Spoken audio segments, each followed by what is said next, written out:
How on earth was Michigan able to beat Ohio State? I've seen a ton of people asking this question. I'm going to give you the answer. First, I'll say there's a TikTok narrative going around that they just didn't throw the ball against Michigan. That's clearly not true. They threw the ball against Michigan exactly the same amount as they did against Texas, and more than they did against Oregon both times, against Penn State, against Tennessee. The amount that they ran the ball with their tailbacks against Michigan, pretty average. So what was the actual difference? The first part of the recipe was stopping the run game. Quinshon Judkins, 3.8 yards per attempt. TreVeyon Henderson, 2.1. If you compare that to, I don't know, Texas, you get 7 yards per carry for Henderson, 4 yards per carry for Judkins. What does stopping the run this well do for Michigan? It puts Ohio State in obvious passing situations, and look what they were able to do to Will Howard. Under pressure, 50% of dropbacks. And by the way, look at his completion percentage under pressure, 37.5 against Michigan. What else does stopping the run do? It gets rid of play action. Only 4 dropbacks were play action in the entire game. The next thing that Michigan did, and quite frankly, Ohio State, Chip Kelly, Ryan Day, and Will Howard let them do this, is dictate where the ball went. 0 attempts of 20 plus yards.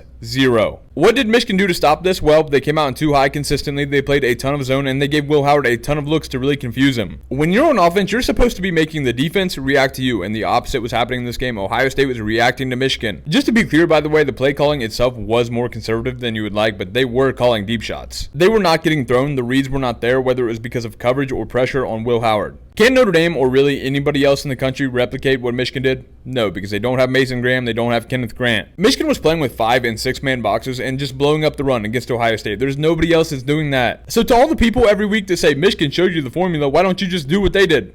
It's because they can't.